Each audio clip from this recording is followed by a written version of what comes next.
Hello everyone, welcome back to my channel. So today we are going to discuss about rapid onset disasters and slow onset disaster. So let's start. तो सबसे पहले disaster होता क्या है? Disaster क्या है? एक ऐसी कंडीशन जिसकी वजह से हमारी लाइफ को, एनवायरनमेंट को हार्म हो सकता है, वो हमारे क्या होते हैं? डिज़ास्टर होते हैं. जैसे अर्थक्वेक है, लैंडस्लाइड है. Now rapid onset disaster and slow onset disaster क्या होते हैं? तो पहले हम डिस्कस करेंगे rapid onset disasters. So it is a disaster that occurs rapidly without any warning and cause destructive effect. कि रैपिड से हमें नेम से ही सजेस्ट हो रहा है, रैपिड यानी कि जो बहुत जल्दी होते हैं. तो ऐसे डिजास्टर जो बिना किसी वार्निंग के एकदम से ऐसा डिजास्टर होता है जो डिस्ट्रक्शन क्रिएट कर सकता है, उसे हम बोलते हैं रैपिड ऑनसेट डिजास्टर. यानी कि ऐसे डिजास्टर, ऐसी कंडीशन जो एकदम से आती है, यानी कि जिसके पहले हमें उसकी कोई प्रायर नॉलेज नहीं होती कि ऐसा कुछ हो सकता है या नहीं हो सकता. एकदम से जो डिजास्टर आता है, सडन जो डिजास्टर आता है, उसे हम बोलते हैं रैपिड ऑनसेट डिजास्टर. जैसे कि अगर अर्थक्वेक है, तो भूकंप है, अर्थक्वेक है, ये आ रहा है, तो इसका पहले से हमें नॉलेज होती नहीं है कि आएगा या नहीं आएगा. मीन्स टेक्निक्स के थ्रू हम उस पर वर्क करते हैं, बट एक्यूरेटली डिटरमाइन नहीं किया जा सकता कि एग्जैक्टली इस टाइम पे अर्थक्वेक आने के चांसेस हैं. सिर्फ हमें अवेयर किया जा सकता है. तो अर्थक्वेक क्या है? एक रैपिड ऑनसेट डिजास्टर है, यानी कि उसके पहले हमें कोई अर्ली वार्निंग नहीं मिलती कि ये डिजास्टर आ सकता है. सडनली वो डिजास्टर आता है, उसे हम बोलते हैं rapid onset disaster. The destruction caused by this type of disaster is so immediate that is cause major impact. क्योंकि वो एकदम से आते हैं तो वो बहुत ज़्यादा स्ट्रॉन्ग डिजास्टर्स होते हैं, और ये जो डिस्ट्रक्शन क्रिएट करते हैं ये काफ़ी इमीडिएट, एकदम से तबाह कर देते हैं. एकदम से जो डिस्ट्रक्शन क्रिएट करते हैं उसे हम बोलते हैं रैपिड ऑनसेट डिजास्टर्स. और उसके एग्जाम्पल्स क्या हैं? अर्थक्वेक है, लैंडस्लाइड्स हैं. ये सब हमारे क्या हैं? एथिक जो रैपिड ऑनसेट डिजास्टर्स. तो सबसे पहले क्या था कि डिजास्टर क्या होते हैं? डिजास्टर्स कुछ ऐसी कंडीशंस हैं हमारी एनवायरनमेंट के अंदर जो हमारी लाइफ्स को, वाइल्ड लाइफ को, एज वेल एज हमारे इंफ्रास्ट्रक्चर को इम्पैक्ट कर सकती हैं, डिस्ट्रक्ट कर सकती हैं, वो डिजास्टर हैं. अब डिजास्टर को हम दो बेस पे क्लासीफाई कर सकते हैं, rapid onset disasters and slow onset disaster. Rapid onset disaster क्या होते हैं? ऐसे डिजास्टर्स जो बहुत जल्दी, एकदम से सडनली आते हैं और सडनली बहुत ज़्यादा डिस्ट्रक्शन क्रिएट करते हैं, उसको हम बोलते हैं रैपिड ऑनसेट डिजास्टर. जिनके आने से पहले हमें कोई अर्ली साइन नहीं मिलता कि हम उसके रिगार्डिंग प्रिपेयर कर सकें, वो हमारे क्या होते हैं? Rapid onset disasters. Now what are the types, और आप कह सकते हो कि रैपिड ऑनसेट डिजास्टर के अंदर किस किस डिजास्टर को इंक्लूड किया जाता है. So first is volcanic eruption. Volcanic eruption क्या होता है? ज्वालामुखी का फटना. A volcanic eruption occurs when magma is required from volcano. यानी कि जो वोल्केनो है, ज्वालामुखी है, जब वो इरप्ट होती है, वो फटती है, तो उसके अंदर से जो मैग्मा निकलता है जो बहुत ज़्यादा हॉट होता है, वो हमारा क्या होता है? वो भी एक रैपिड ऑनसेट डिजास्टर है. क्योंकि ज्वालामुखी का इरप्शन कब होगा, वोल्केनिक इरप्शन कब होगा, ये आप प्रिडिक्ट नहीं कर सकते. मीन्स उस पर स्टडी की जा सकती है, बट एक्यूरेटली कोई प्रिडिक्शन नहीं होता. और एकदम से सडनली वो क्या होती है? ब्लास्ट होती है, उसका इरप्शन होता है और मैग्मा हमारी लैंड पे आ जाता है, जिसकी वजह से बहुत ज़्यादा डिस्ट्रक्शन होता है. Volcanic eruption can be quite calm and effusion so that they can be explosive.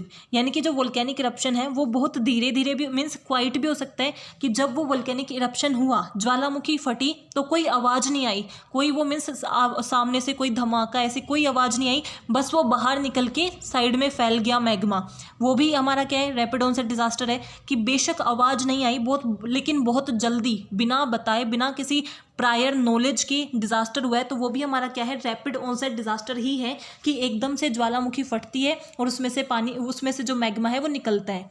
But इफ्यूजिव भी हो सकती है. इफ्यूजिव का मतलब क्या है? कि साथ में बहुत ज़्यादा तेज आवाज़ भी आना. मीन्स उसके साथ ऐसा हो कि बहुत ज़्यादा डिस्ट्रक्टिव हो और वो सबसे ज़्यादा एक्सप्लोजन क्रिएट करती है. जैसे ब्लास्ट की आवाज़ आती है, इस तरीके से उसके साथ आवाज़ भी आती है. तो वो भी हमारा क्या है? Rapid onset disaster. तो फर्स्ट रैपिड ऑनसेट डिजास्टर क्या हुआ? Volcanic eruption. यानी कि जब भी ज्वालामुखी फटती है, वो भी हमारा क्या है? रैपिड ऑनसेट है. बिकॉज उससे पहले हमें कोई प्रायर नॉलेज नहीं होती, कोई अर्ली वार्निंग नहीं मिलती.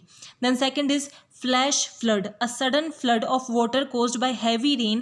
That flooding that begins within 6 hours and often within 3 hours of heavy rainfall. यानी कि फ्लैश फ्लड का मतलब क्या है? एकदम से फ्लड आ जाना. वो कैसे? जैसे बहुत दिनों से, 6-7 दिनों से बारिश चल रही है, उसकी वजह से पानी इकट्ठा हो रहा है, तो वो फ्लैश फ्लड नहीं है. उसके रिगार्डिंग तो हमें नॉलेज हो सकती है. फॉर एग्जाम्पल, एक महीने पहले या फिर एक हफ्ते पहले बारिश शुरू हुई थी और लगातार बारिश हो ही रही है, मीन्स रुक नहीं रही, बीच में थोड़ी देर रुकी, बट लगातार बारिश हो रही है, तो हम हम ये अंदाज़ा लगा सकते हैं कि अगर बारिश ऐसे ही होती रही तो फिर बाढ़ आ सकती है, फ्लड हो सकती है। बट फ्लैश फ्लड का मतलब क्या है, एकदम उसी टाइम बारिश हुई, 2-3 घंटे के अंदर ही वहाँ पे फ्लड आ जाती है, उतनी ज़्यादा हैवी और एक्सट्रीम रेनफॉल होने की वजह से। वो भी हमारा क्या है, रैपिड ऑनसेट डिजास्टर, क्योंकि एकदम से फ्लड आ गई, हमने सोचा नहीं था कि फ्लड आ सकती है। सो रैपिड ऑनसेट क्या होते हैं, जिनकी पहले हमें कोई अर्ली वार्निंग नहीं होती, एकदम से वो चीज़ें होती हैं। ऐसे डिजास्टर जिसमें पहला है वोल्केनिक इरप्शन, जो क्वाइट भी हो सकती है एंड एक्सप्लोजिव भी हो सकती है। Second is flash flood. Third is earthquake, जब हमने एग्जाम्पल में भी डिस्कस किया था कि अर्थक्वेक क्या होता है, भूकंप। It is a violent movement of earth space and it is a result to sudden movement along folds within the earth, कि ये अर्थ के अंदर जो सेस्मिक वेव्स होती हैं, जो भी टेक्टोनिक प्लेट्स हैं, उनकी वजह से जो आती है वो हमारा क्या है, अर्थक्वेक है। यानी कि जो अर्थ के अंदर प्लेट्स होती हैं उनकी जो मूवमेंट होती है, उनकी सडन मूवमेंट की वजह से जो शेकिंग होती है, अर्थ के अंदर जो वाइब्रेशन कोज होती है, उसी को हम क्या बोलते हैं, अर्थक्वेक। और अर्थक्वेक भी क्या है, एक रैपिड ऑनसेट डिजास्टर, बिकॉज उसके रिगार्डिंग हमें पहले से कोई प्रायर नॉलेज नहीं होती। Then landslide. लैंडस्लाइड का मतलब क्या है, जब जमीन का हिस्सा नीचे गिरने लग जाता है, जिसको हिंदी में हम बोलते हैं भूस्खलन। The sudden fall of a mass of earth, यानी कि कुछ अर्थ के मास का, कुछ लैंड का या रॉक्स का या डेब्रिश है, डेब्रिश यानी कि जो मड क्रिएट हो जाता है ना, बहुत सा कीचड़ क्रिएट हो जाता है और वो एकदम से नीचे फिसल के आ जाता है, वो हमारा क्या है, लैंडस्लाइड। और लैंडस्लाइड भी क्या है, रैपिड ऑनसेट डिजास्टर के अंदर आता है। क्यों, बिकॉज जहाँ पे भी बारिश होती है, ये हिल एरियाज पे ज़्यादा होता है, वहाँ पे एकदम से ऊपर से सारा जो कचरा है या फिर जो जितना भी मड क्रिएट हुआ है, कई बार स्टोन्स रॉक्स वो भी आ जाते हैं और उसकी वजह से ब्लॉकेज भी क्रिएट हो सकता है। सो ये भी क्या है, हमारा लैंडस्लाइड भी क्या है, एक रैपिड ऑनसेट डिजास्टर, बिकॉज ये भी एकदम से सडन होता है, उसके पहले हमें उसकी कोई नॉलेज नहीं होती। Then chemical explosion. Chemical explosion का मतलब क्या है, मान लो किसी इंडस्ट्री में कोई काम चल रहा है, वहाँ पे केमिकल के ऊपर वर्क करते हैं, किसी ना किसी एरर की वजह से वो केमिकल क्या हुआ, लीक हो गया, एक्सप्लोज हो गया और उसकी वजह से बहुत ज़्यादा डिस्ट्रक्शन क्रिएट हुई। तो कोई भी ये इंटेंशनली भी अगर कर रहा है तो इसके पहले हमें प्रायर नॉलेज नहीं थी। और वैसे भी कोई भी ऑर्गेनाइजेशन इतना लॉस बियर नहीं करना चाहेगी, कोई भी इंडस्ट्री जानबूझ के ऐसी चीज़ें नहीं करेगी। सो केमिकल एक्सप्लोजन क्या है, ये भी सडनली होता है कि एकदम गलती से वो एक्सप्लोजन हो गया और जिसकी वजह से डिस्ट्रक्शन क्रिएट हुआ, तो ये भी हमारे रैपिड ऑनसेट डिजास्टर के अंदर आता है। सो रैपिड ऑनसेट डिजास्टर के अंदर क्या क्या हुआ, वोल्केनिक इरप्शन, देन हमारा flash flood, earthquake, landslide and chemical explosion.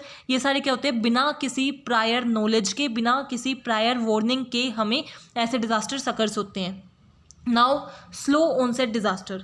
Rapid onset disaster के जो ऑपोजिट होते हैं वो हमारे क्या हैं, स्लो ऑनसेट डिजास्टर।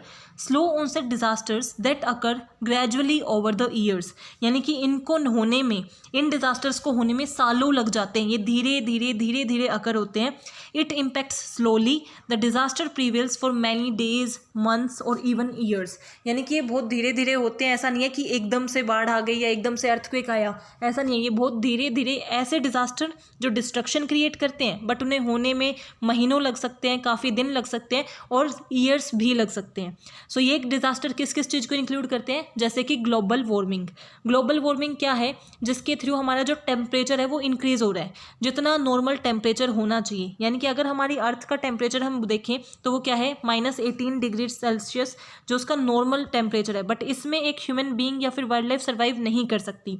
तो जो हमारे ग्रीन हाउस इफेक्ट है वो इसके अंदर क्या करता है, कंट्रीब्यूट करता है 33 सेल्सियस का। और अब हमारी जो अर्थ का टेम्परेचर है जो होना चाहिए वो क्या है, 15 डिग्री सेल्सियस होना चाहिए, जिसमें सभी जो है सर्वाइव कर सकते हैं।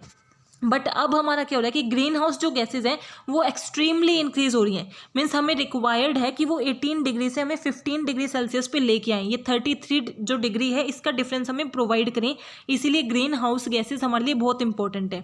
बट जो एक्सट्रीम ग्रीन हाउस गैसेज हो रही हैं, एक्स्ट्रा ग्रीन हाउस गैसेज हो रही हैं, जिसकी वजह से 15 डिग्री सेल्सियस से भी ज़्यादा हमारी अर्थ का टेम्परेचर हो गया, उसे हम बोलते हैं ग्लोबल वार्मिंग।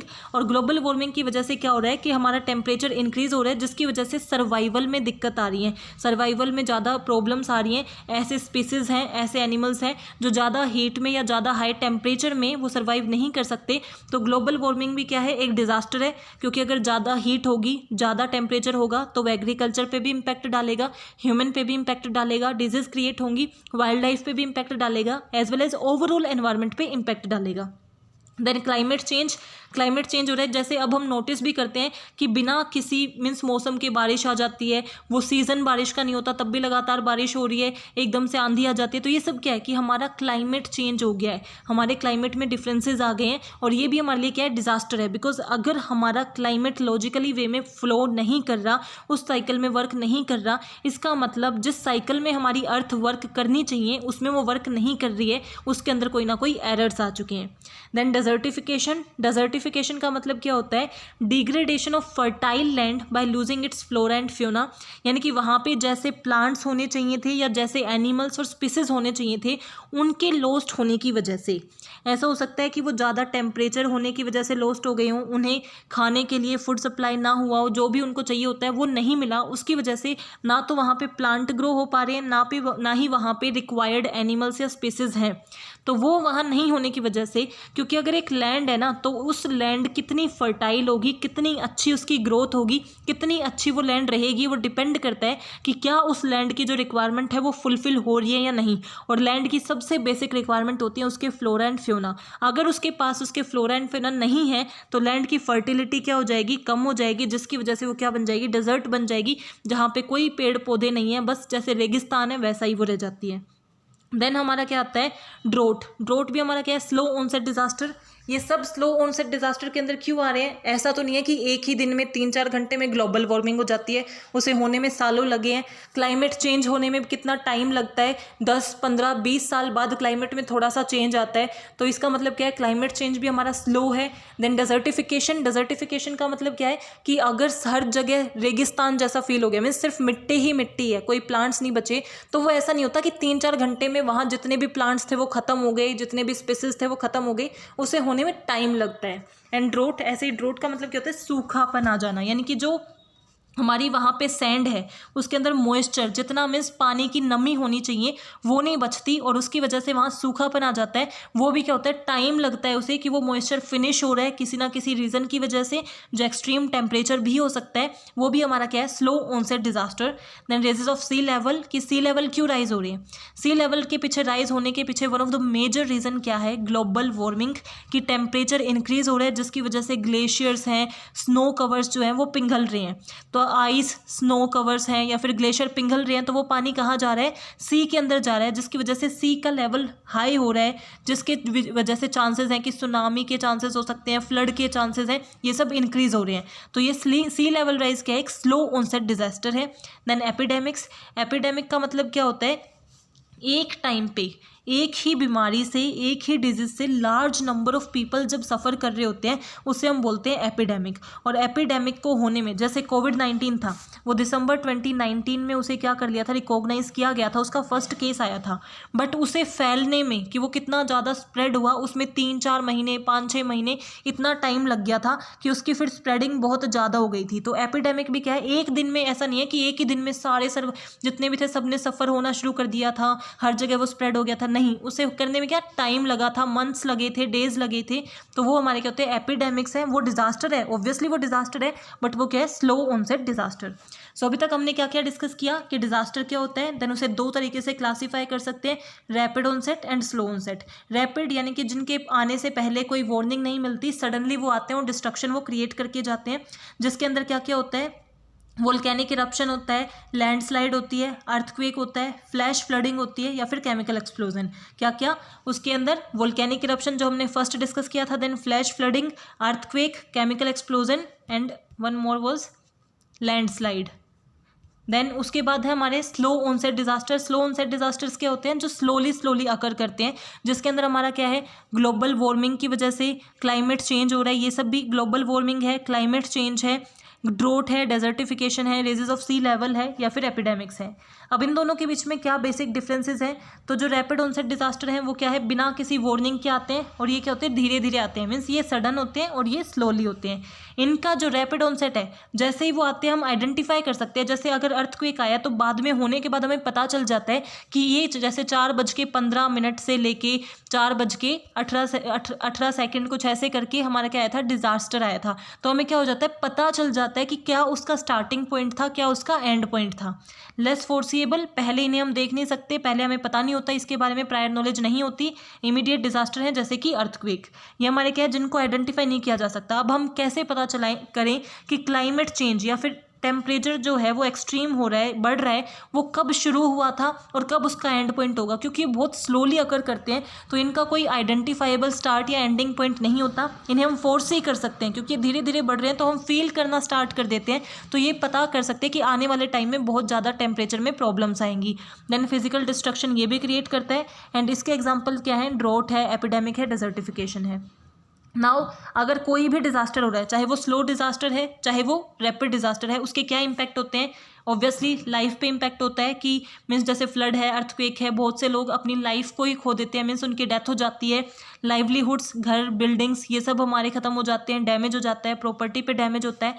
एनवायरमेंटल डैमेज, जैसे कि अगर फ्लड आती है तो पेड़ के ऊपर हमारे कितने ज़्यादा पेड़ जो है वो डैमेज हो जाते हैं, इंफ्रास्ट्रक्चर डैमेज हो जाता है, एनवायरमेंट के अंदर डैमेज क्रिएट करते हैं। सोशल डिस्ट्रप्शन, ऑब्वियस सी बात है, जो सोशली कनेक्शन है वो ख़त्म हो जाता है, कम्युनिकेशन नहीं हो पाती, मीन्स वहाँ पे फ़ोन वगैरह वर्क नहीं करते, एज वेल एज सोशल जो आपकी इंटीग्रेशन थी वो नहीं हो पाती है।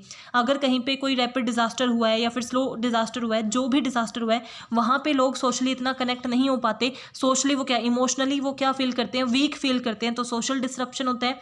फूड शॉर्टेज हो जाती है, जैसे हम कई बार देखते हैं जहाँ अर्थक्वेक आया है, जहाँ पे बहुत ज़्यादा डिस्ट्रक्शन हो गई है, वहाँ के लोग सर्वाइव करने के लिए फूड के लिए भी तरस रहे हैं, वहाँ पर वो भी नहीं पहुँचाया पा रहा, मीन्स रेस्क्यू टीम वर्क कर रही है, बट बहुत ज़्यादा लोग ऐसे एरिया पे होते हैं जहाँ पे पहुँचा ही नहीं जा पा रहा होता, इतनी ज़्यादा डिस्ट्रक्शन क्रिएट हो जाती है।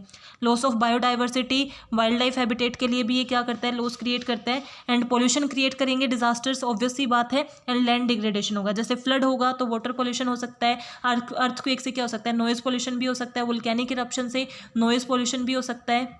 सो डिफरेंट तरीके की ये पोल्यूशन क्रिएट कर सकते हैं। सो ये हमारे क्या है, impact of disaster. So I hope you are clear with this topic. If you have any doubt please mention in comment section. Thank you, keep supporting.